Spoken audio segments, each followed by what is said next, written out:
বেঁচে ফারনা, একটি কথা বারবার বলা হচ্ছে, বিশেষ করে আজকে আমরা অগাস্টের 6 তারিখেও এই কথা আমরা সবচেয়ে বেশিবার বোধহয় শুনছি, যে জুলাইকে বিভক্ত করা হচ্ছে। এই বিভক্তির ব্যাপারে কারো কোনো সন্দেহ নাই, কিন্তু এর কেন এই বিভক্তি, সেইটার ক্ষেত্রে অনেকগুলি তত্ত্ব সামনে আছে। একটা তত্ত্ব হচ্ছে ক্ষমতার ভাগ নেওয়া। যেহেতু ক্ষমতায় এখন জুলাইপন্থীরা আছেন, তো ক্ষমতার ভাগটা কে কত বেশি পাবেন সেটা নিয়ে, বা পিঠার ভাগ নিয়ে আসলে এই অনৈক্য বা বিভক্তির শুরু। আর দ্বিতীয়টা যেটা, সেটাও কেউ কেউ বলছে যে না, এটা নিজস্ব আদর্শ বাস্তবায়ন করা।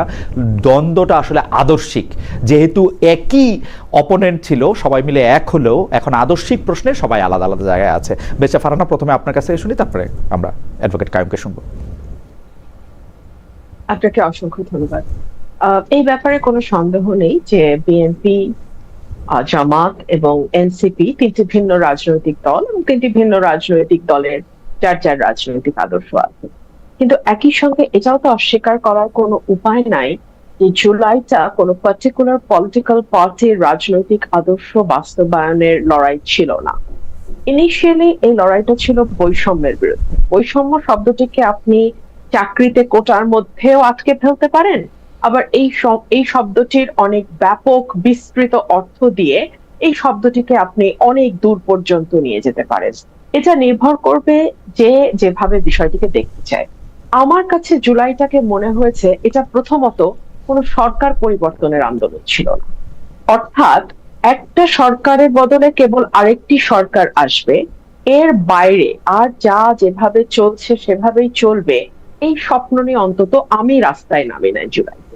আমার যেটা স্বপ্ন ছিল, আমার মনে হয় আমার মতো আরো লক্ষ লক্ষ তরুণের একই স্বপ্ন ছিল, যে বাংলাদেশে একটা প্রকৃত অর্থে জনগণের ক্ষমতায়ন ঘটবে এবং একটা সহি নির্বাচনের মাধ্যমে আমরা মোটা দাগে, যেটা 90 উত্তর একটা মোটা দাগের গণতন্ত্র আমরা প্রতিষ্ঠা করতে পেরেছিলাম, জনগণের একটা সরকার আমরা কায়েম করতে পারবো। একই সঙ্গে আমাদের স্বপ্ন ছিল যে যেই যেই অন্যায়গুলো আমরা 15 বছর হতে দেখেছি, সেটা মানবাধিকার লঙ্ঘন হতে পারে, সেটা অর্থনৈতিক ভয়াবহ রকম যেই দুর্নীতি দুঃশাসন হয়েছে সেটা হতে পারে, সেটা গোষ্ঠীতন্ত্র হতে পারে, সেটা নিজস্ব মানুষের হাতে রাষ্ট্রের সকল ক্ষমতাকে পুঞ্জীভূত করা হতে পারে, প্রতিষ্ঠানগুলোকে ভেঙে ফেলে দিয়ে একেবারে সবকিছুকে এক ব্যক্তির হাতে নিয়ে আসবার যে প্রবণতা, সেটা হতে পারে। এই সকল কিছু থেকে আসলে বাংলাদেশের মানুষ মুক্তি চেয়েছিল, এবং এই সকল কিছুকে যদি আপনি এক ফ্রেমে আনেন এবং আপনি যদি রাজনৈতিক দলগুলোর সঙ্গে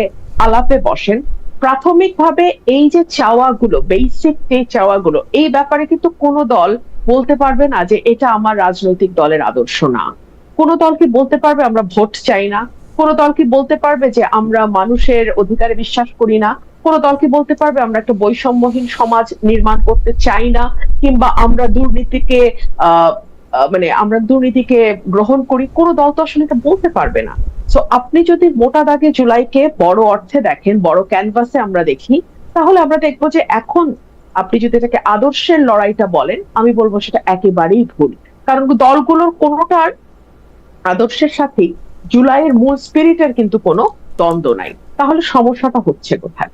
সমস্যাটা হচ্ছে, আমরা দেখলাম জুলাই পরবর্তীতে যেই স্লোগানগুলো দেয়ালে লেখা হয়েছিল, যেই স্লোগানগুলো মিছিলে উচ্চারিত হয়েছিল, যেই আওয়াজটা আমরা সাধারণ গণমানুষের মুখে মুখে শুনেছিলাম, সেটা ধীরে ধীরে ধীরে ধীরে ফিকে হয়ে যেতে থাকলো, এবং সেই জায়গাটা দখল করলো মব, সেই জায়গা দখল করলো উগ্রপন্থা, সেই জায়গা দখল করলো মেয়েদেরকে ধীরে ধীরে কোণঠাসা করে ফেলা, সমাজের প্রান্তিক মানুষগুলোর উপরে আরো বেশি কড়া নজরদারি করা। আমরা দেখলাম যে সেই জায়গাগুলো, যেই জায়গাগুলোর স্বপ্ন নিয়ে একজন হেজাব পরা মেয়ের সঙ্গে একজন মানে টপ মানে প্যান্ট এন্ড টি শার্ট পরা মেয়ে পথে নেমেছিল, সেই জায়গাটা আস্তে আস্তে ফিকে হয়ে যেতে যেতে একেবারে নাই হয়ে গেল। তো জুলাইয়ের প্রথম কয়েক মাসের মধ্যে আমরা বুঝে গেলাম, মানে অগস্টের 5 অগস্টের পরে কয়েক মাসের মধ্যে আমরা বুঝে গেলাম যে এই রাজনৈতিক মাঠে নারীদের অবস্থান ভীষণ রকম নাজুক। এই রাজনৈতিক মাঠে একটা মানে বিশেষ গোষ্ঠীর মতের বাইরে যারা ধর্ম এবং রাজনীতিকে ধারণ করে, তাদের জায়গাটা খুব সীমিত। আমরা বুঝে গেলাম এখানে বিভিন্নভাবে সংখ্যালঘু মানুষের জায়গাটা খুব সীমিত। সো আমার মনে হয় না এটার সাথে আদর্শের কোন রকম কোন সংযুক্ততা আছে। জি খালেদ ভাই। বেঁচে ফারহানা, আমি চট করে শুধু প্রশ্নটা পড়ি, আপনি যেগুলিকে মব বলতেছেন, যেগুলিকে উগ্রপন্থা বলতেছেন, বা সংখ্যাগুরুদের তুষ্টিমূলক রাজনীতি বা অবস্থানের কথা বলতেছেন, বাংলাদেশের বেশিরভাগ মানুষ যদি সেটা চায়, আপনি সেইটা মানে কেন উপর থেকে ঠেকাবেন? মানে আপনার যে দেখার দৃষ্টিভঙ্গি তার থেকে যদি বাংলাদেশের বেশিরভাগ মানুষের দেখার দৃষ্টিভঙ্গি আলাদা হয়, তাহলে আপনি কেন সেটা মানবেন না? আপনি তো গণতন্ত্রের পক্ষের লোক, আপনি তো চান যে বেশি মানুষের কথাই মানা হোক। একদম তাই, আমি আপনার সাথে শতভাগ একমত। কিন্তু মজাটা হচ্ছে যে আমি যাদের কথা এতক্ষণ বলছিলাম, উগ্রপন্থা বা নারীর প্রতি যারা এক ধরনের বিশেষ মনোভাব পোষণ করে, তারা কিন্তু সংখ্যায় খুব বেশি না। তাদের হইচইটা হয়তো অনেক বেশি, সামাজিক যোগাযোগ মাধ্যমে তাদের প্রেজেন্সটা হয়তো অনেক বেশি, কিন্তু আমি যেটাকে সেইন পলিটিক্স বলি, আমি যেটাকে সুস্থ ধারার রাজনীতি বলি, সেটার সমর্থনকারী মানুষের সংখ্যা বেশি। যদি এটা না হতো তাহলে কিন্তু হয়তো নির্বাচনের ফলাফলটা অন্যরকম কিছু হতে পারত।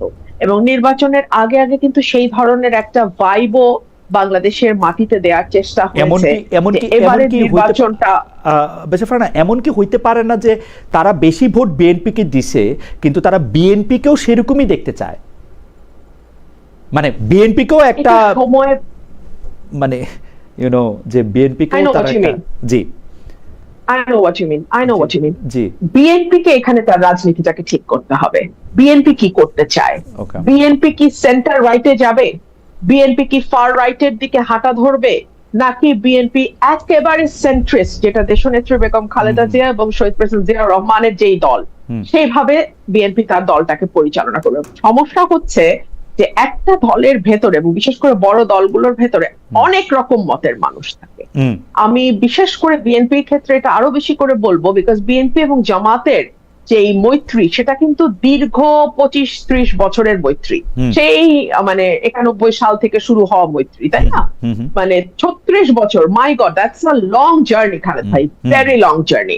সো এখানে আমি অনেক সময় যখন আমি দলের ভেতরে কাজ করেছি, যখন আমি মিডিয়াতে অ্যাপিয়ার করেছি দলের পক্ষে, তখন আমি কারো আমার ব্যাপারে মন্তব্যে বা আমার ক্রিটিক করতে গিয়ে আমি দেখতাম যে তারা যেভাবে ক্রিটিক গুলো করছে, 5ই অগস্টের পর দেখলাম যে তারা হচ্ছে ম্যাক্সিমাম জামাতের সাপোর্টার। সো এই যে গুপ্ত বিষয়টা, এটা তো কেবলমাত্র যে আওয়ামী লীগের মধ্যে ঢুকে গেছে বা আওয়ামী লীগের মধ্যে ঢুকেছিল তার তো না, এটা বিএনপির মধ্যে আছে, হয়তো অন্যান্য পলিটিক্যাল বড় পার্টি তো আর তেমন নাই। আমি আপনার কাছে আবার আসবো। আমি একটু অ্যাডভোকেট হাসনাত কাইয়ুমকে শুনতে চাই একই বিষয়ে। শুধু আমি এখানে বলে রাখি যে আপনি বিএনপিকে তার রাজনীতিটা ঠিক করতে বলতেছেন, তার মধ্যে সেন্ট্রিস্টের জায়গায় সে আসলে আসে কিনা সেটা আপনি দেখতে বলতেছেন। আপনি বলতেছেন যে বিএনপির সাথে জামায়াতের যে একটা সম্পর্ক ছিল দীর্ঘদিন ধরে, তার কারণেও বেশ কিছু, আপনি গুপ্ত শব্দটা ব্যবহার করেছেন। কিন্তু আমি 2 পয়সাটা একটু দিয়ে রাখি কাইয়ুম ভাই শুরু করার আগে। আমি দেখছি যতক্ষণ পর্যন্ত বিএনপি স্বাধীনতার কথা, বাংলাদেশের 71 সালের কথা, তাদের দলের প্রতিষ্ঠাতা জিয়াউর রহমানের মুক্তিযুদ্ধ অবদানের কথা যত বেশিবার বলে, বা বাংলাদেশের স্বাধীনতার যে বিভিন্ন সিম্বল, প্রতীক এগুলি আছে না, এগুলির কথা বললে তারা বেশি নিন্দা ঝড়ের মধ্যে পড়ে। কিন্তু তারা তো আবার কিছুটা জামায়াতে ইসলামের পক্ষে, বা যারা বাংলাদেশে বেশি ধর্মাশ্রয়ী দলগুলির পক্ষে যারা কথা বলে, তারা অনেক তালি বা বাহবা পায়। তো সেই ক্ষেত্রে মানে আমি জানি না বিএনপি তার রাজনীতিটা আসলে কি ঠিক করবে, বা বিএনপি রাজনীতিটা আসলে কি হবে। খালেদ ভাই, এখানে দেখেন, রাজনীতির দুটো ধারা আমি মোটা দাগে বুঝি। একটা হচ্ছে আইডেন্টিটি পলিটিক্স, আরেকটা হচ্ছে welfare politics. Welfare politics is always very very difficult. আপনাকে সেবা দিতে হবে, মানে 15 দিন যাবত ঘরের বাড়িতে চুলা জ্বলবে না, 12 ঘন্টা ইলেকট্রিসিটি থাকবে না। এটা নিয়ে আমরা আসি বেরসা ফারহানা, যে মানে আমি জাস্ট ওই জায়গাটাতে বলছি। এবং বাজারে গেলে 400 টাকার কাঁচামরিচ খাবেন, এটা যদি হয় রাজনীতি, তখন আপনাকে অটোমেটিক্যালি ঝুঁকতে হবে ধর্মের দিকে কিংবা জাতীয়তাবাদের দিকে, কারণ ওটা আপনি সার্ভিস না দিও মানুষকে কানেক্ট করবেন দ্রুত। আচ্ছা, ঠিক আছে, মানে সার্ভিস না দিয়ে আপনি যদি কানেক্ট করতে হয় তাহলে আপনাকে কিছু Easy, কিছু easy, কিছু কিছু কথা easy। এবং কিছু মানে আনন্দের জায়গা দিতে হবে, যে এটা নিয়ে মানুষ আনন্দ করতে থাকবে, একদম খুশি থাকবে। পপুলিস্ট পলিটিক্স যেটা। জি কারণ ভাই আপনার জন্য আর প্রশ্ন নাই, আপনি এটা বললেন, ওইটা শুধু একজন দর্শক আপনাকে একদম উদ্দেশ্য করে একটা কথা বলছেন, এটা শুধু পড়ি। জালাল আহমেদ উনি বলছেন, জনাব অ্যাডভোকেট হাসনাত ভাই, রাষ্ট্র সংস্কার আন্দোলন চলতেছে কয়েক বছর ধরে, উনি 2 বছরের কথা বলতেছেন। সাধারণ মানুষ জানতে চায় আপনাদের সংস্কারের সবচেয়ে বড় 3টা দৃশ্যমান ফলাফল কি, যেটা গ্রামের মানুষ বুঝবে। এটা আপনি পরেও বলতে পারেন, আমরা জুলাইয়ের বিভক্তিটা নিয়ে যদি আগে আপনি শুনি। ধন্যবাদ খালেদ এবং রুমিনকেও এবং যারা শুনছেন। আমি রুমিনের কোনো কথারই আসলে বিরোধিতা করছি না, আমি ওর কথার সাথে একটা জায়গা যোগ করতে চাচ্ছি। ওর যা অবজারভেশন এগুলি নিয়ে আমার কোনো ভিন্নমত নাই, আমি মোটা দাগে তার সাথে প্রায় সবকিছুতে একমত। আমার যেটা ভিন্নমতের জায়গা না, যেটা আসলে যোগ করার জায়গা, সেটা আমি বলতে চাই যে এই যে জুলাইটা বিভক্ত হইলো, এটার ধরে আমরা 2 ভাবে দেখতে পারি। একটা হচ্ছে যে ঘটনা দিয়ে মনে করতে পারি যে এ তাকে গালি দিল, এই ডান দিকে চলে গেল, এই বাম দিকে চলে গেল, এরকম একভাবে এই বিষয়টাকে দেখা যেতে পারে, ঘটনা সাজায় সাজায় বাহির থেকে যেটা মনে হয়। আর একটা হচ্ছে যে বাংলাদেশের রাজনীতিতে রুমিন প্রথম থেকে যেটা বলছিল যে বাংলাদেশের রাজনীতিতে রুমিন থেকে আমি, কিংবা আমি থেকে ধরেন একটা অনেক বেশি ধরেন ডানের দিকের একটা মানুষ, সবাই মিলে একটা জায়গায় এবার বাংলাদেশে আমরা একমত হয়েছিলাম।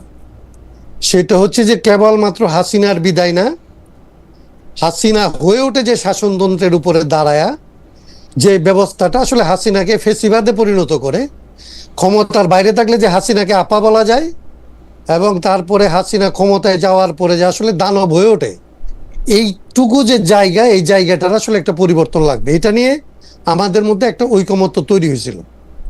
রাস্তার লোক থেকে আপনি যেটা মানে আমার যে প্রশ্ন করছে, সে মনে করছে যে রাস্তার লোক কিংবা গ্রামের লোক বোধহয় সংস্কারটা বোঝে না।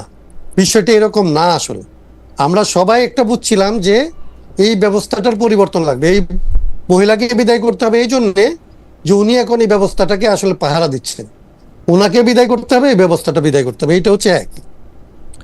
তাইলে যারা আসলে এই ব্যবস্থাটার পক্ষের মানুষ, এটা তো কেবলমাত্র একজন হাসিনা কিংবা 2টা আসলে হাসিনার বিশ্বস্ত এরকম দলের লোক, কিংবা দলের বাইরে থেকে ব্যুরোক্রেটিক কিংবা আসলে সিভিল মিলিটারি যে জায়গায় আছে, যারা যারা আসলে বাগবাটোরা খাচ্ছিল, তারা কয়েকজনের একটা সিন্ডিকেট, আমরা বলছি অনেক সময়।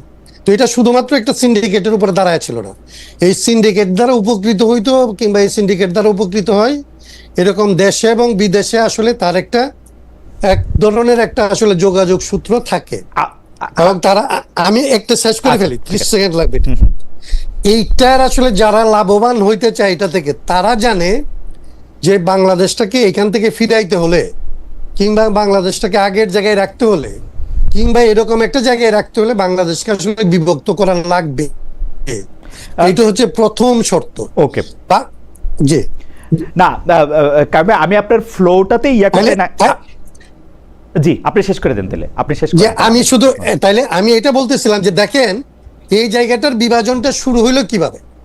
এই জায়গাটার বিভাজনটা শুরু হলো যে একেবারেই যেইগুলিতে কোনো ধরনের বিভক্তি নাই সেই রকম জায়গা দিয়ে শুরু হলো।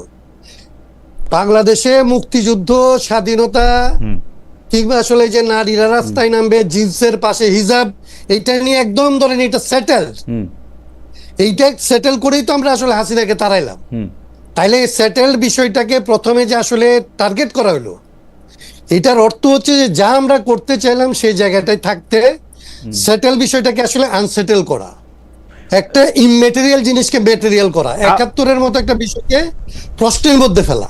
এবং 71-এর বিষয় নিয়ে তখন প্রশ্ন উঠতে পারে না, কিন্তু এটাকে যখন আপনি প্রশ্ন করেন তখন হচ্ছে 71-এর পক্ষে একটা জিনিস দাঁড়ায়। যে 71-এর কে প্রশ্ন করে 24-কে খুব আঁকড়ে ধরতে চায়, তখন 24-এর বিরুদ্ধে গিয়ে একটা পক্ষ দাঁড়ায়, এবং 71 এবং 24-কে মুখোমুখি করা যায়। এইটা তো ধরেন এমনিতে মনে হয় পাগলেও বিশ্বাস করে না, কিন্তু বাস্তবত তাদের শক্তি এত বেশি যে তারা এটা পারলো কিন্তু বাংলাদেশে। ওকে, আমি আমি এটা বলতেছি, আমি আমি এইটাই আমি হচ্ছে- সেই জন্য একটু সুযোগ চাইতেছিলাম আপনার কাছ থেকে জি, যে বলেন, একটা বলেন। কথা বলার জন্য, যে আপনি যেই ব্যবস্থার কথা বলতেছেন, যেই সিস্টেমের কথা বলতেছেন, যেইটার শেখ হাসিনা আঁকড়ায় ধরে ছিল, সেই সিস্টেমটাকে যদি আমরা ধরে দেই সংবিধান, সেই সিস্টেমটাকে যদি আমরা ধরে নেই সাংবিধানিক ব্যবস্থা বা রাষ্ট্র পরিচালনার ব্যবস্থাপনা সমূহ, আপনারা যখন এইটা নিয়ে কথা বলতে থাকলেন তখন যেন মনে হইল যে শেখ হাসিনা বই দেখা দেখা এই কাজগুলি করছেন বা করেন নাই, কিন্তু আমার রিডিং হয়েছে শেখ হাসিনা বইয়ে যা আছে তার প্রত্যেকটা কাজ উল্টা করছে। শেখ হাসিনার বইয়ে বা বাংলাদেশের বইয়ে নাই কিন্তু যে আপনি গুম করতে পারবেন, খুন করতে পারবেন, সংবাদপত্রের মাধ্যম বন্ধ করতে পারবেন। আপনারা ব্যস্ত হইলেন হচ্ছে বইটা চেঞ্জ করার জন্য, যেখানে শেখ হাসিনা নিজেই এই বইটা সবচেয়ে বেশিবার ভায়োলেট করছে। আপনারা দুইজনই আইনজীবী, আপনাদের আমি এইটা মূলনীতি আপনি রাখবেন কি রাখবেন না সেটা আপনার ব্যাপার, কিন্তু আমি দেখছি শেখ হাসিনা গণতন্ত্র, সমাজতন্ত্র, ধর্মনিরপেক্ষতা এবং জাতীয়তাবাদের একটি মূলনীতিও সে মানে নাই। সে মানে নাই হচ্ছে মানুষের একটা কথা, মানে বইয়ে যা কিছু লেখা আছে ভালো খারাপের এর মধ্যে একটা কথাও সে মানে নাই। কিন্তু আপনাদের কাছে বই পরিবর্তনটাই যখন মুখ্য হয়ে দাঁড়ায় তখন আপনারাই সূচনা করলেন কিনা এই বিভক্তিটার। কারণ এটা আমি মানে আমারে লোকে কেমন দেখে সেটা বলার জন্য আমি একটু একজনের বলে উঠি। মুকিদুল ইসলাম উনি বলতেছেন, খালেদ ভাই নেতাদের দালালি বাদ দিয়ে একটু জনগণের দালালি করেন। বর্তমানে দেশের সাধারণ মানুষ ভালো নেই, গ্যাস বিদ্যুতের তীব্র সংকট এবং উচ্চ মূল্যস্ফীতি, সবকিছুতেই মূল্যস্ফীতি, মানুষকে এখন বিষ খেয়ে মারা যাবে। আমি চেষ্টা করি একটু নেতাদের দালালি বাদ দিতে, পারবো কিনা জানি না, যে দেখি হাসান খান ভাই কি বলেন। যে প্রথমত ধরেন আপনাকে ওই জায়গাটাই বলি, জি, আমাদের সংবিধানের যে মূলনীতি বলছেন না, জি, এই মূলনীতিটার একদম শুরু হয়েছে হচ্ছে দ্বিতীয় চ্যাপ্টারটাই হচ্ছে মূলনীতি, রাইট, এবং এই মূলনীতি 8 নাম্বার থেকে শুরু হয়েছে। 8 অনুচ্ছেদ থেকে 8-এর 2 আছে একটা, 8-এর 2-এ বলা হচ্ছে যে এইটা হচ্ছে রাষ্ট্র পরিচালনার মূলনীতি হবে, কিন্তু এইটাকে আসলে এইটা মেনে চলার জন্যে আপনি কাউকে বাধ্য করতে পারবেন না। তার মানে হচ্ছে যে এইটা আপনার মূলনীতি নির্ভর করছে রাষ্ট্রের যারা কর্ণধার, সরকারে যারা আসবে তারা এটা মানবে কি মানবে না, এটা হচ্ছে তার ঐচ্ছিক বিষয়, ইচ্ছাধীন। রাইট, তিনি মানলে এটা মানবে, না মানলে মানবে না। তাইলে আমরা বলছি যে এই যে জায়গাটা দিয়ে আপনি তাকে মূলনীতিটা মানা না মানার বিষয়ে পরিণত করলেন, ঠিক আছে, কিন্তু আপনি যেখানে ক্ষমতা দিতেছেন তখন সেইখানে এরকম কোনো কথা বলতেছেন না যে এই ক্ষমতাটা আসলে রাষ্ট্রপতি যদি ইচ্ছা না করে তাইলে প্রধানমন্ত্রী প্রয়োগ করবে, এইটা আপনি তখন বলতেছেন না। আপনি ক্ষমতাটা যখন বিন্যাস করতেছেন, ক্ষমতা বিন্যাসের মধ্যে গণতন্ত্র বলতেছেন মানলে মানতে পারে না মানতে পারে, কিন্তু ক্ষমতাটা দিচ্ছেন একজন ব্যক্তির কাছে, সমস্ত প্রেসিডেন্টের ক্ষমতা, প্রধানমন্ত্রীর ক্ষমতা, সংসদের ক্ষমতা, বিচার বিভাগের ক্ষমতা, বিচার বিভাগের মতো যে সমস্ত প্রতিষ্ঠান আছে যেগুলিকে আমরা সাংবিধানিক প্রতিষ্ঠান বলি, সেইগুলির ক্ষমতা, কাউকে আসলে আপনি মাফ করে দিবেন কি আসলে ফাঁসিতে ঝুলাবেন এটার ক্ষমতা, সমস্ত ক্ষমতা আপনি কেন্দ্রীভূত করতেছেন একটা পদে। আমি শেষ করে 30 সেকেন্ড শুনে নেন। জি, এই যে এটা আছে, এই জায়গাটার মধ্যে একটা শুভঙ্করের ফাঁকি আছে। ওকে, এটা সাধারণভাবে পাঠ করলে, আপনি যখন পাঠ করবেন তখন মনে হবে যে এটাতে আপনার সমস্ত অধিকার আপনার পক্ষে, আর আপনি যখন এটা প্রয়োগ করতে যাবেন তখন আপনি দেখবেন যে আপনার হাতে কিচ্ছু নাই, সমস্ত মৌলিক অধিকার পর্যন্ত আরেকজনের হাতে। ওকে, আপনি যেটাকে মৌলিক অধিকার মনে করেন সেটাও পুলিশের আসলে বিবেচনা সাপেক্ষে।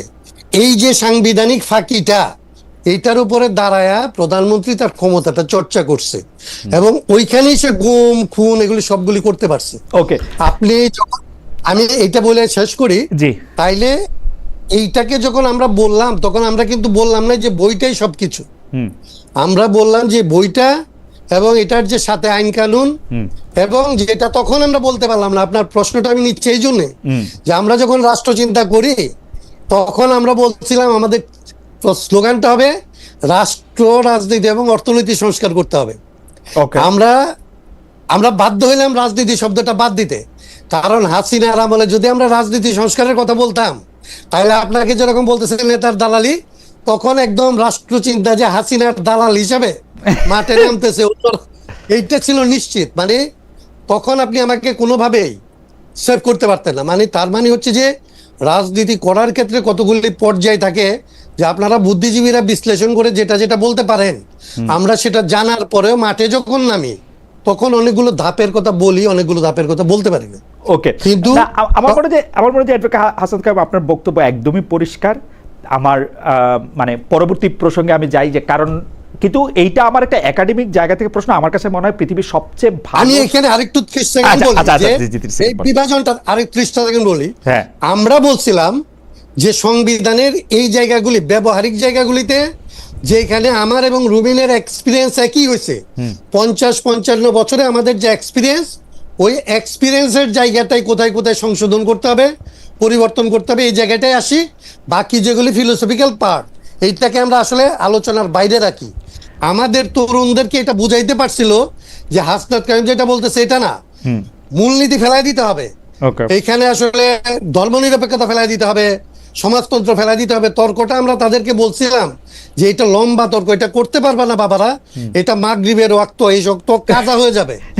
আমি বহুবার বলছি না, সেই জন্য আমি কিন্তু খুব মনোযোগ দিয়া এই যে সংবিধান সংস্কার কমিটি, আমার প্রিয় শিক্ষক প্রফেসর আলী রিয়াজের নেতৃত্বে যে ওটার মধ্যে যে আলোচনাগুলি দেখাতো সেটা আমি দেখতাম। আমি শুধু একটা কথাই, শুধু মানে আমার হিসাব হচ্ছে পৃথিবীর সর্বশ্রেষ্ঠ সংবিধান যদি পৃথিবীতে কিছু থাকে, সব সংবিধান নিয়ে আসলে তর্ক করা যায়, ওইটাও যদি থাকতো সেইটা একটা মানুষের টাইরান্ট হওয়ার পক্ষে বাধা সৃষ্টি করে না, এবং মানুষকে আসলে এম্পাওয়ার করে না। কারণ আমি দেখছি যে বাংলাদেশের প্রধান নির্বাচন কমিশনারের যে ক্ষমতা ছিল, সেই ক্ষমতা আর নির্বাচনকালীন সময় এই পৃথিবীর কোনো ইলেকশন কমিশনারের নাই। সত্যি আমি দায়িত্ব নিয়ে করছি, এইটা আমি রকিবুল হুদা সাহেবও বলছিলাম, কিন্তু সে পারে না, সে ভয় পায়, সে কি করে না করে সেটা তো আর এটা হবে না।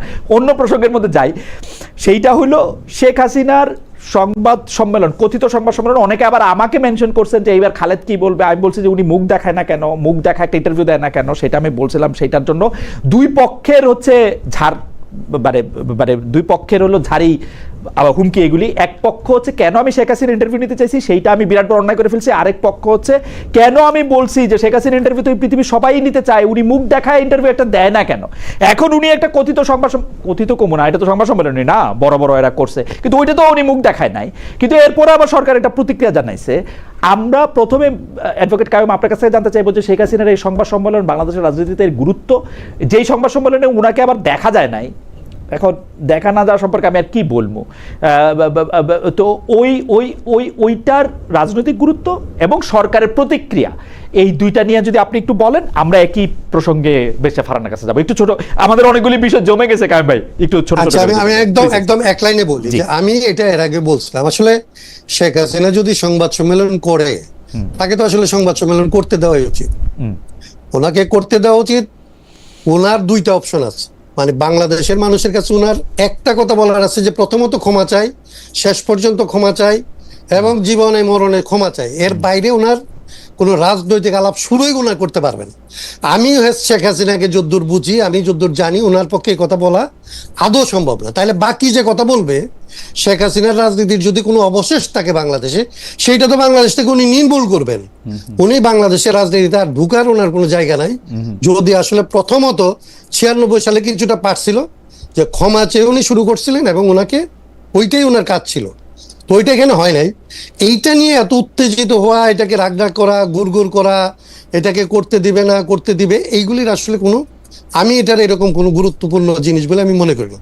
বরং এটার ভিতর দিয়ে শেখ হাসিনার একটা গুরুত্ব দেওয়ার চেষ্টা করা হয়েছে, এবং শেখ হাসিনাকে অকারণে আমাদের ওই যে আপনার উপরে যে ক্ষিপ্ত হয়েছে যে আসলে আমার গ্যাসের আলাপ, পানির আলাপ, তেলের আলাপ, হামের আলাপ যারা আমরা করতে পারতাম, সে আলাপগুলিকে বাইপাস করার জন্য শেখ হাসিনা যেটা করছে, এইটার আসলে বেনিফিটটা বিএনপি কে দিচ্ছে, বিএনপি যেটা করছে এটার বেনিফিট আসলে আওয়ামী লীগকে দিচ্ছে। এইটার বাইরে আমি আসলে আর কোনো এটার রাজনীতি দেখি না। আপনার কাছে মানে আমি আই কান্ট এগ্রি মোর, মানে যেটা হাসনাত ভাই বললেন যে এইটাতে দুই দলই মোটামুটি বেনিফিটেড হয়েছে। আওয়ামী লীগ বেনিফিটেড হচ্ছে কারণ এখন এই ইস্যুটা নিয়ে বেশ 2 দিন ধরে উত্তাল হয়ে আছে, 2 দিন কেন, এর আগের থেকেই।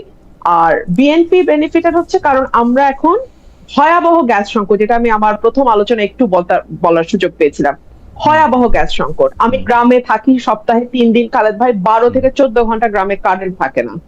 এরপরে তো আছে জিনিসপত্রের অস্বাভাবিক দাম, এরপরে আছে নানান রকম নাগরিক সমস্যা। এগুলো কোনো কিছু নিয়ে কথা না বলে আমরা এখন আলাপ করছি শেখ হাসিনাকে। আপনি আমাকে বলেন, গত 2 বছরে শেখ হাসিনার অসংখ্য অসংখ্য অডিও ফোন আলাপ ইয়ে হয়ে গেছে না, লিক হয়েছে না, বা ইচ্ছাকৃতভাবে লিক করা হয়েছে না, সেটার সাথে এই কনফারেন্সের ডিফারেন্সটা কোথায়? আমি কিন্তু কোনো ডিফারেন্স নাই, কোনো ডিফারেন্স নাই। উনি আসবেন, মানে আমি কোনো ডিফারেন্স দেখি নাই আসলে, একই কথা, না কোনো ডিফারেন্স নেই, রাইট, কোন ডিফারেন্স। আচ্ছা, ক্ষমার কথাটা আমি একটু হাসনাত ভাইয়ের সাথে যোগ করি। 96 সালে আমারও মনে আছে শেখ হাসিনা বলেছেন, যদি অতীতে কোনো ভুল হয়ে থাকে আমরা ক্ষমা চাচ্ছি, একবার সুযোগ চাই। এক্স্যাক্টলি, আমি যদি correct me if I am রং, এইভাবেই শেখ হাসিনা ভোট চেয়েছিলেন যে যদি আমাদের ভুল হয়ে থাকে তাহলে আমরা ক্ষমা চাচ্ছি, আমাদের একটা সুযোগ দেন। আচ্ছা, এইবার কেন এটা বলছে না? এইবার কেন বলছে না জানেন খালেদ ভাই? মনে করে দেখেন তো, 5 অগস্টের পর আওয়ামী লীগ কিন্তু দীর্ঘ সময় কোনো আওয়াজ তোলে নাই।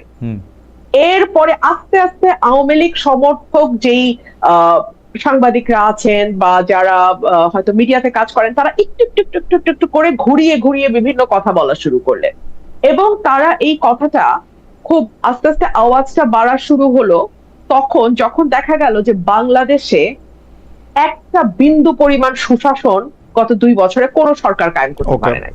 যখন দেখা গেল অর্থনীতির অবস্থা আরো খারাপ, যখন দেখা গেল যে নাগরিক সমস্যাগুলো নিয়ে আমি কথা বলছিলাম সেগুলো কোন সরকার হ্যান্ডেল করতে পারে নাই, যখন দেখা গেল মববাজি যেভাবে ইউনূস সরকারের সময় হয়েছে কাছাকাছি, তারেক সরকারের সময় একই রকম প্রায় কাছাকাছি, যখন দেখলো হামে 800 উপরে শিশু মারা যাচ্ছে কিন্তু কোন সরকারই সেটা দায় নেবে না, ইভেন বিএনপি মানে ট্রাই করছে ইউনূস সরকারকে ডিফেন্ড করার, মানে একটা ভয়াবহ অবস্থা। এবং ধীরে ধীরে আমার এই বাংলাদেশে তো আমি আছি, হাসনাত ভাই আছে, আপনি যুক্ত আছেন, আপনারা সবাই নিশ্চয়ই লক্ষ্য করেছেন, আস্তে আস্তে কিন্তু আওয়াজটা জোরদার হওয়া শুরু হলো যে নিরাপত্তা নাই, মববাজি, চাঁদাবাজি, নাগরিক সুযোগ সুবিধা একদম খারাপ, এবং শেখ হাসিনার সময় অন্তত আমি কথা বলি আমার উপরে বিপদ আসবে, হাসনাত কায়ুম ভাই কথা বলবে হাসনাত কায়ুম ভাইয়ের উপর বিপদ আসবে, কিংবা আরেকজন আন্দোলন করতে নামবে তার উপর বিপদ। কিন্তু যেই মানুষটা মধ্যবিত্ত, যে মানুষটা প্রাইভেট অফিসে চাকরি করে, প্রাইভেট একটা চাকরি করে, 1 লাখ বা 80,000 টাকা বেতন পায়, তার জীবনটা তো নিরাপদ ছিল খালেদ ভাই, তার তো নিরাপত্তা নিয়ে কোনো টেনশন ছিল না, সে তো নিশ্চিন্তে রাতে ঘুমাইতে পারতো বাসায়, সে তো বাজারে গিয়ে অন্তত মানে দৈনন্দিন বাজারটা মোটামুটি না। কিন্তু আপনি তো বেশিরভাগ না, আপনি তো একটা স্বাভাবিক অবস্থার কথা বলতেছেন, কিন্তু মানুষ তো আসলে বিপদে পড়ে, তার জরুরি চিকিৎসা প্রয়োজন হয়, তার বিরুদ্ধে তার কোনো একটা মামলা পরিচালিত হতে পারে, তার আপন ভাই কর্তৃক বা নেইবার কর্তৃক, মানে যে কোনো কিছু যেটা বোল্ড ফ্রম দ্য ব্লু, একদম সাধারণ মানুষেরও এরকম নানা ধরনের ঘটনা ঘটে, তখন তো সে দেখতো যে সে বিচার পায় না, পুলিশ তার পক্ষে কথা বলে না, সে যদি আওয়ামী লীগ না করতো বা বিএনপি না করতো তাহলে তার আসলে কোনো জায়গা নাই বাংলাদেশে। ওইটার মতো তো সাংঘাতিক একটা দমবন্ধ পরিস্থিতি তো আর আমরা আসলে নাই, নাকি আসি, সেটাও যদি বলতেন। আপনি কি বিচার পাচ্ছেন? গত কয়েক মাসের আইন শৃঙ্খলা পরিস্থিতি আমি সংসদে তুলে ধরেছি, কয়টা ঘটনার বিচার? আপনি আসেন মামলা, আগেও আমরা দেখেছি বিএনপির নেতা কর্মীদের নাম হরে দরে সবার নাম দিয়ে লাস্টে 100 অজ্ঞাতনামা, এবং সেই 100 থেকে 500 অজ্ঞাতনামার মধ্যে একই রকম আসে, তাহলে বেশি পারে না আপনি একটু একই রকম আছে, তাহলে আমরা কি এইটা হাসনাত কায়ুমের কাছে শুনবো যে একই রকম আছে কিনা, বা দুর্ভোগটা একই রকম আছে, দুর্ভোগটা একই রকম আছে, সেই মামলা বাণিজ্য, সেই শোন অ্যারেস্ট, সেই মানে ঘটনা ঘটুক না ঘটুক বিরোধী দলের নামে মামলা, সেগুলো চলতেছে। On the top of that যুক্ত হয়েছে ভয়াবহ রকম চাঁদাবাজি, নিরাপত্তাহীনতা, যুক্ত হয়েছে আইন শৃঙ্খলা পরিস্থিতির অবনতি, এগুলো হচ্ছে নিউ এডিশন। তো মানুষ তো বলতে বাধ্যই হবে, এবং এটা তো আওয়ামী লীগকে একটা সাহস দেবে যে ও আমাদের তো পাল্টাইছিলা, তো কোন বেটার প্রোডাক্টটা তোমরা পেলা। অনেকে বলতেছেন যে আওয়ামী লীগ যে সাহসটা পাইতেছে সেই সাহসটা আসলে মূলত দিচ্ছেন আপনি, কারণ আপনি একটা পরিচিত সংসদ সদস্য, আপনি আওয়ামী লীগের আসার পথ, এই ব্যাপারটা কি আপনি কোনো কিছু বলবেন? যে মানে দেখেন আমাদের রিসার্চ টিমও এরকম লেখছে যে আপনি হচ্ছেন সবচেয়ে বেশি শেখ হাসিনার আসার ব্যাপারে পজিটিভ কথা বলছেন, যে হ্যাঁ উনি আসবে বা ওরকম কোনো কিছু। ভাই শুনেন, আমি বাংলাদেশের খুবই ক্ষুদ্র একজন রাজনৈতিক কর্মী, but at the same time আমি একজন লয়ার, এবং আমার পরিবারের একটা রাজনীতির ইতিহাস আছে। সো আমি একজন পলিটিক্যাল ফ্যামিলির সন্তান হিসেবে আমি চিন্তা করি আমি ওই জায়গায় থাকলে আমি কি করতাম। সো এই জন্য আমি বলছি কমন সেন্স বলে শি উইল বি ব্যাক, এটা আমার কমন সেন্স বলে। 3টা কারণ আমি আপনাকে বলে দিচ্ছি এখনই কেন আমি বলেছি। আচ্ছা, চটচট করে এক বলে দেন। হচ্ছে জি। হচ্ছে ওনার রাজনীতির একটা দীর্ঘ ইতিহাস এবং ত্যাগের ইতিহাস আছে ওনার পরিবারের। ওনার পুরো পরিবারকে এক রাতে মেরে ফেলা হয়েছে পলিটিক্যাল কারণে। 2 হচ্ছে ওনার নিজের ত্যাগ আছে সরকারি দল বিরোধী দল হিসেবে এবং ওই পরিবারের একজন বেঁচে যাওয়া সদস্য হিসেবে। 3 হচ্ছে ওনার বয়স। উনি যদি এখন ভারতের মাটিতে মারা যান, ওনার এই এত বড় দল যেটার পেছনে ওনার বাবা, ওনার পরিবার এবং ওনার আত্মত্যাগ, সেই দলটার কি হবে? তো আমি যদি ওনার জায়গায় থাকতাম আমি আসতাম। তো আমি সেই কমন সেন্স থেকে বলছি। আর আমি আজকে আপনাকে আপনার অনুষ্ঠানের মাধ্যমে এটাও ক্লিয়ার করি, বিএনপির যখন ওই ডোবার নিচে বসে বসে বিএনপির মনোবল চাঙ্গা করার জন্য যেমন আমাকে দরকার ছিল, কারণ বিএনপি তখন আসলে বিপদে ছিল এবং বিএনপির পক্ষে কথা বলার কেউ ছিল না। তো আমি তখনও যৌক্তিক এবং সত্য কথা বলেছি, বিএনপির পক্ষে গেছে। এখন আমি যৌক্তিক এবং সত্য কথা বলি। আওয়ামী লীগ যদি কোনোদিন বাংলাদেশে ফেরে, কোনোদিন যদি বাংলাদেশের রাজনীতিতে যায়, আপনি মোটেও ভাববেন না যে তাদের সাথে আমার খুব ভালো একটা বনিবনা হবে আর আমি আমরা পরবর্তী প্রসঙ্গে যাই। আমি একটু হাসান কাইম ভাইয়ের কাছে শুনতে চাই। হাসান কাইম ভাই, ঠিক আছে, আমরা যদি ব্যারিস্টার ফারহানার সাথে একমত হই এই প্রসঙ্গে আর কি, একমত হই, এখন আওয়ামী লীগের যে এই কথা বললে আবার সালাউদ্দিন সাহেব আমাকে কারেক্ট করে দিবেন যে নিষিদ্ধ ঘোষিত বলেন, আবার এনসিপি এসে বলবে যে আচ্ছা ঠিক আছে বললাম নিষিদ্ধ ঘোষিত আওয়ামী লীগের সভানেত্রী শেখ হাসিনা যে বললেন যে তিনি আসতে চান মানে বা আসবেন, তিনি ডেট দিতেছেন কেন? মানে তিনি আসলে মানে আসলে কি হবে, মানে আসতেছেন না কেন, বা আসলে ডেট দেওয়া এগুলির কি কারণ? আর একজন দর্শক উনি অনেকবার একটু অনেক মানে আমার চোখে পড়লো, অনেকবার বলছে কিনা সেটাও তো বলা একটা মুশকিল। উনি বলছেন খালেদ মহিউদ্দিন 100% দালাল জামায়াতের। ভাই ঠিক আছে, হাসান খান ভাই আপনি যদি একটু বলেন যে মানে উনি ডেটটা কেন দিতেছেন? আচ্ছা, আমি ওই প্রশ্নটা যাওয়ার আগে আমি রুমিনের সাথে একটু ভিন্নমত করি। আমি মনে করি যে আসলে বাংলাদেশের যে বর্তমান অবস্থা কিছু কিছু ক্ষেত্রে আগের চাইতে অনেক খারাপ হয়েছে। যেমন ধরেন মাদকের যে বিস্তার, রুমিন যে সমস্ত খারাপ ভোগান্তির কথা বলছে এটার সাথে যোগ হবে মাদকের বিস্তার, মাদক এইটা অনেক বেশি, এবং এটা পার্লামেন্টে তাদের দলের লোকজন পর্যন্ত ধরেন এগুলি নিয়ে কথাবার্তা বলতেছে। ভাই আরেকটা বলি, আমার কাছে বেশি লোক বলতেছে জুয়া খেলে নাকি মানুষ, কি টাকা টোকা দিয়া ওই যে জুয়া খেলে, ওইটা একটা অনলাইন জুয়া, একটা অসম্ভব ব্যাপার হচ্ছে। জি, আরেকটা হচ্ছে মাদকের বিস্তার। এটা হচ্ছে যে আমি আমার গ্রামে, রুমিন তো এলাকায় থাকে, আমিও যাই, আমার গ্রামে এরকম দেখছি যে বাপ মায়ে গরু বিক্রি করছে, সেই টাকাটা মাদকাসক্ত সন্তান নিয়ে যাওয়ার জন্য মাকে মারধর করছে। আর অনেক জায়গায় তো এখন দেখেন যে মাকে মেরে ফেলতেছে, বাপকে মেরে ফেলতেছে। এগুলি বাংলাদেশের সামাজিক কাঠামোর মধ্যে এর আগের যে ধারণাগুলি মানুষ একদমই মানে কল্পনাও করতে পারতো না, সেই সমস্ত ঘটনা প্রতিনিয়ত ঘটতেছে। এটা একটা, তো এইটা যোগ হয়েছে। কিন্তু আমি আবার এটা রুমিনের সাথে যেটা যোগ করতে চাই যে আওয়ামী লীগের আমলে এই সমস্ত যে পথে ঘাটের যে নিরাপত্তা ছিল, কিংবা এরকম একটা স্বস্তিতে মানুষ ঘরে ফিরতে পারতো, শান্তিতে ঘরে ফিরতে পারতো, তার মধ্যে ধরেন আমাকে তুলে নিয়ে যাবে কিংবা রুমিনকে তুলে নিয়ে যাবে এটাই ছিল। কিন্তু এটার মধ্যে একরামের মতো লোক ছিল যে মানুষটা আসলে খুন হয়ে যাবে অকারণে এবং আশঙ্কার মধ্যে ফিরতে পারবে না, আশঙ্কার মধ্যে মানুষ থাকবে। এবং আওয়ামী লীগ করলো, এই জায়গায় আওয়ামী লীগ করলো, মানে আওয়ামী লীগ করো গ্যারান্টি না, আওয়ামী লীগ করো গ্যারান্টি। এই জায়গাটার একটা পরিবর্তন এখন পর্যন্ত আছে, যে মানুষ আসলে এই জায়গার মনে করছে না যে তাকে কেউ তুলে নিয়ে কালকে গুম করে ফেলতে পারে কিংবা এরকম করতে পারে। সো এইটা হচ্ছে একটা বড় রকমের চেঞ্জের জায়গা, আমি এটা মনে করি আওয়ামী শাসনের সাথে। আচ্ছা তাহলে বাকি যেটা যেটা বললেন, জি আমি আপনি আবার যদি আমাকে একটু ধরায় দেন, আপনি যেটা বলছিলেন যে বাকি মানে আমি যেটা শেখ হাসিনার সংবাদ সম্মেলনে তো রুমিন সংবাদ সম্মেলন, তার প্রতিক্রিয়া, শেখ হাসিনার ফিরে আসা সম্পর্কে তার বক্তব্য, এগুলি তো উনি বলছেনই। আমি শুধু জানতে চাইছিলাম যে উনি যদি ফিরেও আসেন ডিসেম্বর ডেট দেওয়া বা এটা বলার মানে উনি কি চাচ্ছেন আসলে, মানে কি চান? এটা তো হচ্ছে ওনার চাওয়ার উপরে। ধরেন এখন দুইটা দেশ, এগুলি হচ্ছে রুমিন অ্যাডভোকেট, আমিও ধরেন তো কোনো কারণে অ্যাডভোকেট ধরেন। এখন এইটা উনি একটা দেশে যেভাবে গেছে, ধর উনি পাসপোর্ট ভিসা টিসা কিছু নিয়ে যান নাই, বা ওনাকে এখন তো কেউ ভিসা দিবে এরকম, তো উনি একজন সিভিলিয়ানের মতো আসবেন, আসতে পারবেন এরকম তো কোনো ব্যবস্থা নাই। কিংবা ওই যে বাচ্চারা ট্রোল করে যে ওনাকে কোনো একটা বর্ডার দিয়ে ঢুকায় দেওয়া হলো কোনো একটা দেশে অঞ্চলে, এরকম তো না। যদি এরকম হয় সেটার তো হওয়ার কোনো সুযোগ নাই। তাইলে ভারত বাংলাদেশের মধ্যে কোনো না কোনো একটা ব্যবস্থাপনা লাগবে যে উনি আসবে। তার মানে বাংলাদেশ তো চাচ্ছিল যে উনি যেন আসে। হুম। আমাদের এনসিপি বলেন কিংবা সবার চাওয়াই তো মিলে গেছে। সবার চাওয়া তো হচ্ছে যে উনি এখানে যেন আসে, জি। উনার যেন ট্রায়ালটা উনি ফেস করে। হ্যাঁ। তো ট্রায়াল হয়ে গেছে, এখনো পেন্ডিং ট্রায়ালও আছে। উনি আসলে স্বাভাবিক নিয়মে আইনের পথে ওনাকে যদি বাংলাদেশ চায় এবং ভারত যদি ওনাকে আসলে দিতে সম্মত হয়, তাহলে তো উনি এসে যেভাবে লিগ্যালি ঢুকবার কথা, উনি জেলে ঢুকবেন, ওনার ফাঁসির আদেশ হয়েছে সেগুলির আসলে উনি আপিলের সুযোগ পাবেন কিনা সেইটাই যাবেন, ওই লিগ্যাল ফাইটটা শুরু হবে।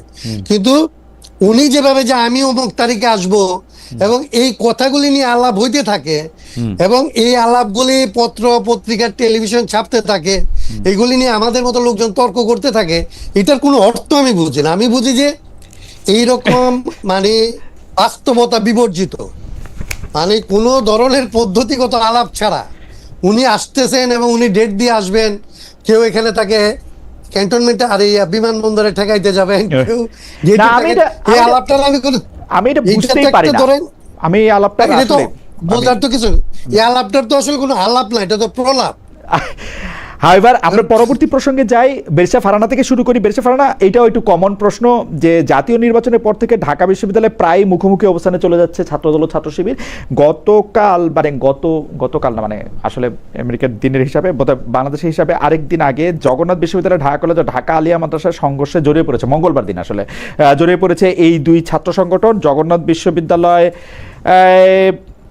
ছাত্র শক্তিও বলা যায় যে ছাত্র শিবিরের সঙ্গে ব্যাপারটা বিএনপির যে ছাত্র দল তার বিরুদ্ধেই একটা অবস্থান নিয়েছে। এইটার কারণ বা এইটা এবং শক্তি প্রয়োগটা আমরা খুব দাপটের সঙ্গেই দেখছি। এইটার কারণটা আপনারা আসলে কি দেখেন? এইটা কেমনে ছাত্ররাও মানতেছে বা ছাত্ররা মাইনা নিবে কিনা, বা ছাত্রদের জন্য এটা কি হচ্ছে? একই প্রশ্ন হাসান কায়েম ভাইয়ের জন্য। একটু সংক্ষেপে একটু বললেন বেরিসা ফারানা। মোহাম্মদ ইব্রাহিম খলিলুল্লাহর মন্তব্য একটু পড়ে শোনায়। খালেদের আত্ম অহংকার, বেয়াদবি, এসব তার পারিবারিক শিক্ষা। ওকে, ছাত্রদল ছাত্র শিবির এই কারণে এটা একটু যদি বলেন। ভাই, এটার একটাই কারণ আমি চোখে যেটা আমার মনে হয় যে দুটো দল বা যেই রাজনৈতিক দলগুলো আছে বাংলাদেশে এই মুহূর্তে, তাদের কারোরই কোনো পরিবর্তন হয় নাই। আমরা 90-এর দশকেও দেখেছি, 80-এর দশকে দেখেছি, 90-এর দশকে দেখেছি, পরবর্তীতে দেখেছি, এবং একটা পর্যায়ে আমরা দেখেছি যে যেই দলটি ক্ষমতায় থাকে তারা অন্য যেই রাজনৈতিক দল, প্রধান প্রতিপক্ষ যে রাজনৈতিক দল এবং তাদের অঙ্গ সংগঠন, তাদেরকে পুরোপুরি বিশ্ববিদ্যালয় এলাকা থেকে একেবারে বিতাড়িত করে দেয়। আমরা দেখেছি হলের কাহিনী, আমরা দেখেছি অন্যান্য জায়গায় যেভাবে ভিন্ন মতকে তারা ক্যাম্পাসের মানে একেবারে দমন করবার জন্য যা যা করে। এটার থেকে আমরা এখনো বের হই নাই। আশা করেছিলাম যে 5ই অগস্টের পর মূল রাজনীতিতে মূল দলগুলোর মধ্যে যেমন পরিবর্তন আসবে, একইভাবে এই দলগুলোর অঙ্গ সংগঠনগুলোর মধ্যেও পরিবর্তন আসবে, বাট সেটা হয়নি। এখানে যেটা ইন্টারেস্টিং যে যেই ছাত্র শিবিরের মাদার অর্গানাইজেশন জামাত, যেটা পাকিস্তান আমল থেকে শুরু করে মানে ভারতে জন্ম, তারপরে পাকিস্তান আমল এবং পরবর্তীতে বাংলাদেশ, কখনো কিন্তু তারা অল্প কয়েকটা আসনের বাইরে, একটা দুটা ছিল পাকিস্তানে এবং পরে বাংলাদেশে হয়তো 3-4টা আসন তারা পেয়েছে, এবং সেটা বিএনপির সঙ্গে জোট টোট করে। তারপরে এরপরে যখন 77টা আসন তারা পেল, তখন তো আমি মনে করি এবং এবং এবং ভেরি ইন্টারেস্টিংলি প্রতিটা বিশ্ববিদ্যালয়ে তারা একেবারে ব্রুট মেজরিটিতে তারা মানে ছাত্র সংগঠনগুলোতে তারা যখন আধিপত্য বিস্তার করলো, তখন কিন্তু তাদের একটা আশা তৈরি হতেই পারে যে আমরা হচ্ছি নেক্সট পাওয়ারে যাওয়া পার্টি। তো নেক্সট পাওয়ারে যাওয়া পার্টি হিসেবে তাদের আধিপত্য কায়েম করা, ক্ষমতার প্রদর্শন করা, এগুলো আসলে খুব অবাক হওয়ার মতনও কিছু না। আর বিএনপি যেটা, তারা তো এত বছর বাংলাদেশে জন্মের পর থেকে তারা দেখে আসছে যে যেই দল ক্ষমতায় থাকে ছাত্র সেই দলে ছাত্র সংগঠনের আধিপত্য থাকে সব জায়গায়। তো সেটা তারা বজায় রাখার জন্য যা যা করা দরকার, মানে একই সিস্টেম, একই ফর্মুলা, মানে একদম ঢাকায় ফর্মুলা, ছবির ফর্মুলার মতোই একদম ফর্মুলা, খুবই প্রেডিক্টেবল, এরকমই হওয়ার কথা, একদম কোনো পরিবর্তন হয় নাই। আমি রুমিন খুব দ্রুত আপনি যদি এইটা নিয়ে একটু রেসপন্ড করেন, কারণ একই প্রশ্ন বারবার আসছে। মোহাম্মদ ইমাম হোসেন উনি বলছেন, দালাল খালেদ, আমি রুমিন আপুকে প্রশ্ন করতে চাই, গত পরশুদিন জাহেদ বলল হাসিনার বক্তব্য প্রচার নিষেধ এবং সেই কথা মেনে ওরা কেউ প্রচার করলো না বা নিউজ করলো না। আচ্ছা, আপনারা কি মনে করেন বর্তমান মিডিয়া স্বাধীন? দ্বিতীয় আরেকটা প্রসঙ্গ, রাফসান ইসলাম উনি বলছেন, খালেদ ভাই রুমিন আপাকে ডাইরেক্ট প্রশ্ন করেন, শেখ হাসিনার নেতৃত্বে হাজার হাজার খুন করা হয়েছে, হাসিনার বিচার বা ফাঁসি চাচ্ছে না কেন রুমিন আপা? অন্য আলাপ দিয়ে এটাকে চাপা দেওয়ার চেষ্টা করছে কেন? আপনি যদি 1 মিনিটের মধ্যে একটু বলেন। এক হচ্ছে যে মিডিয়া প্রচার করে না, এবং খালিদ ভাই, আমি মিডিয়ার ব্যাপারে বলেছিলাম যে শেখ হাসিনার সময় মিডিয়া বলেছিল যে তারেক রহমানের কোনো বক্তব্য প্রচার করা যাবে না। হ্যাঁ, তাতে কি তারেক রহমানের কোনো ক্ষতি হয়েছে? বাংলাদেশের প্রতিটা মানুষ যারা তারেক রহমানের বক্তব্য শুনতে চায় তারা তাদের মতো করে তারেক রহমানের বক্তব্য নিজ নিজ মোবাইলে শুনেছে, তাই না? আচ্ছা, এবং তারেক রহমান সাহেব পরবর্তীতে প্রধানমন্ত্রী হতেন। তো শেখ হাসিনার বক্তব্য যদি কেউ শুনতে চায়, আপনি বলেন, এই ইন্টারনেটের যুগে আপনি কি কাউকে আটকায় রাখতে পারবেন?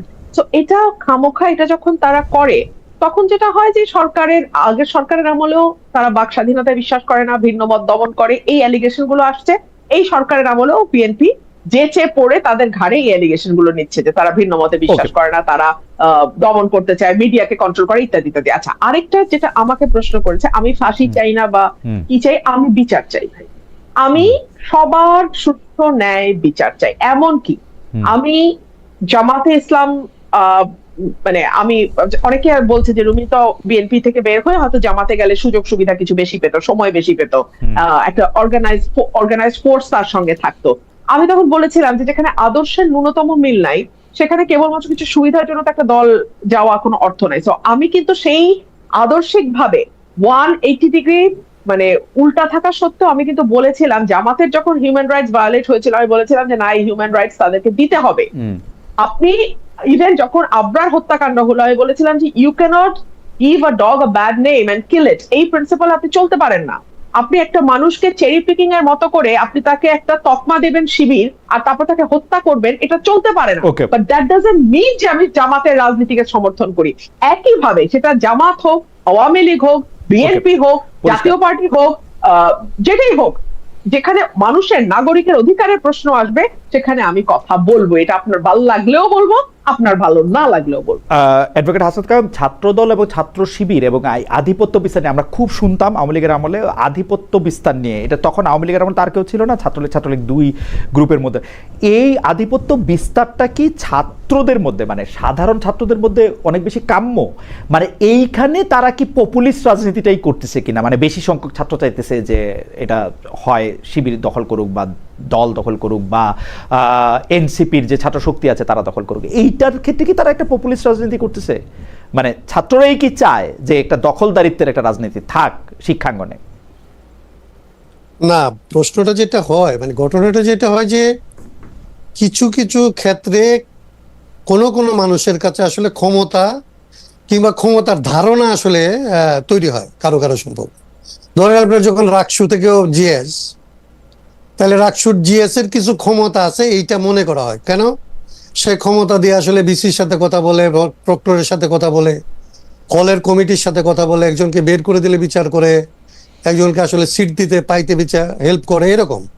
তাহলে এই রকমের ক্ষমতা বলয় যেটা গড়ে ওঠে তার সাথে আসলে ক্ষমতা চর্চা করতে চায় এরকম কিছু মানুষ আসলে যুক্ত হয়। আবার এটার বিপরীতে যারা আসলে ক্ষমতা চর্চা করে তার বাইরে কিছু মানুষ যুক্ত হয়।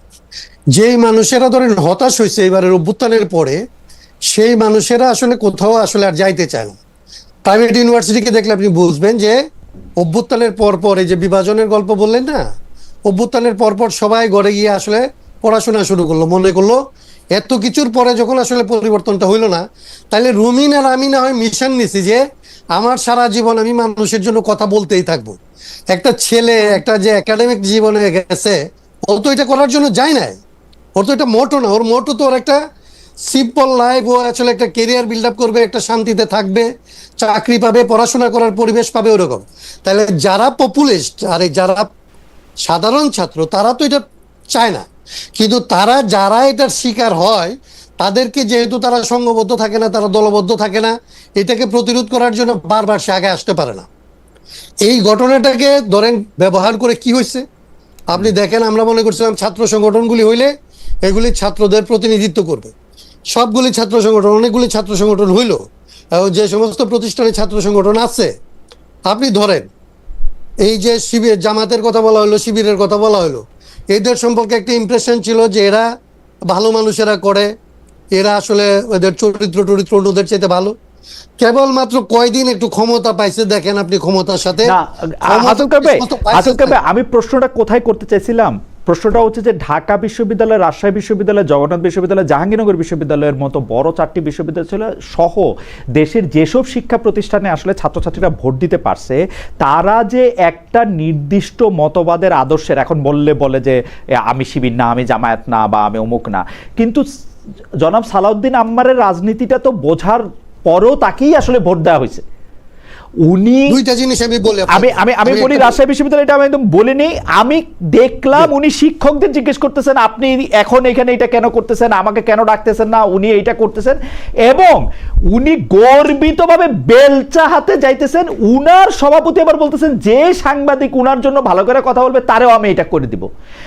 উনারা দেখতেছেন, উনাদের কাজ যে ওই ঢাকা বিশ্ববিদ্যালয়ের কথা বলি, আমি জীবনে শুনি নাই ছাত্র সংগঠনের দায়িত্ব হচ্ছে কোন মানুষের কি প্রেফারেন্স সেইটা নিয়ে কথা বলা এবং তাদেরকে আটকায় দেওয়া, এটা তার কাজ, এবং সেটা করতেছে গর্বিত হইয়া, এবং তাদেরকে আবার ভোটও দেওয়া হচ্ছে না। ভোটটা তারা যখন পাইছিল, আমি ওই জায়গাটার কথা বলি, জি, ভোটটা যখন পাইছিল তখন দুইটা জিনিস ছিল।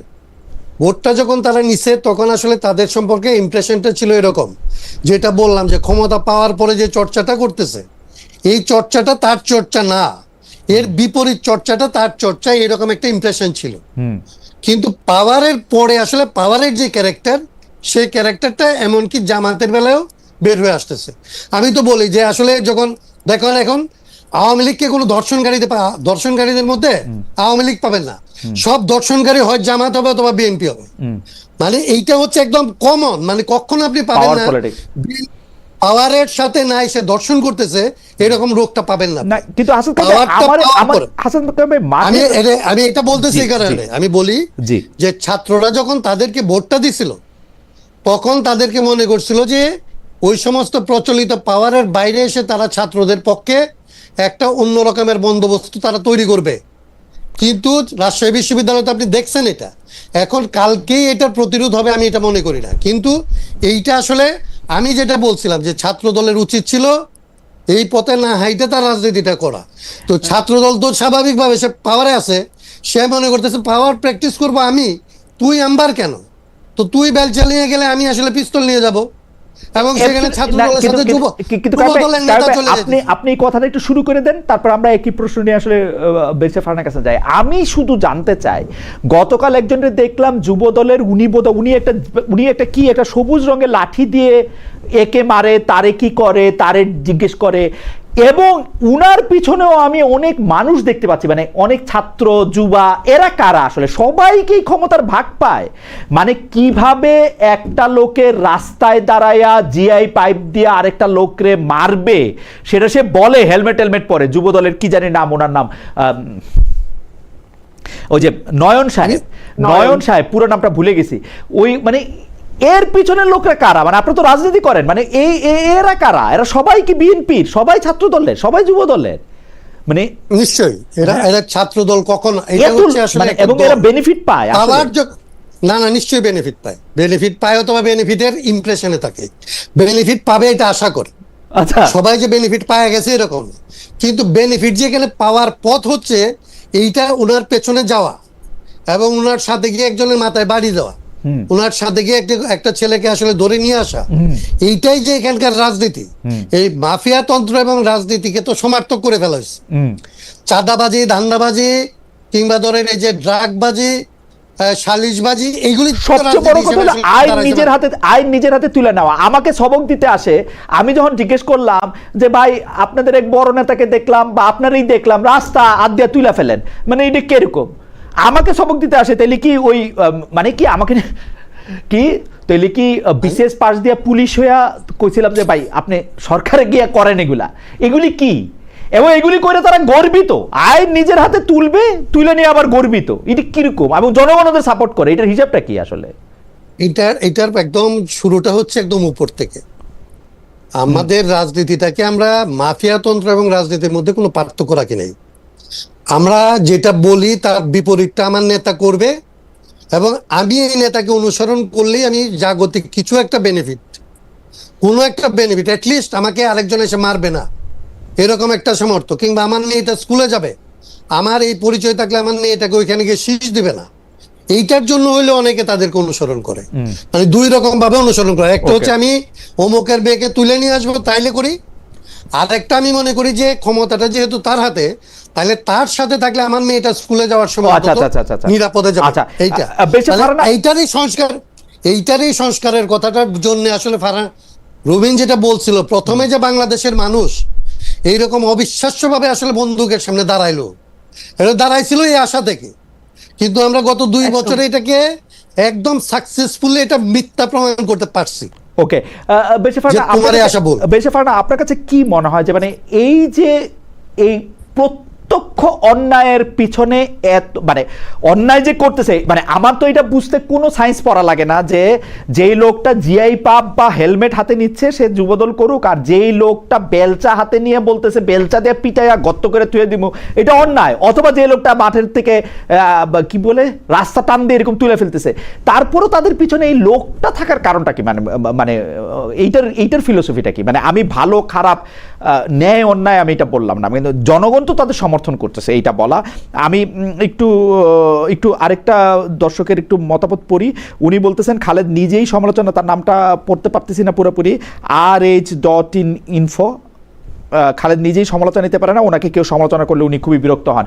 বেশেফারনা, আপনি যদি একটু বলতেন যে তাদের পেছনেও আসলে অনেক জনসমর্থন, নাকি এই রাজনীতি, এইটাই রাজনীতি এখনকার বা সব সময়? খালেদ ভাই, আমরা আসলে অর্থনীতিতে ট্রিকল ডাউন বলে একটা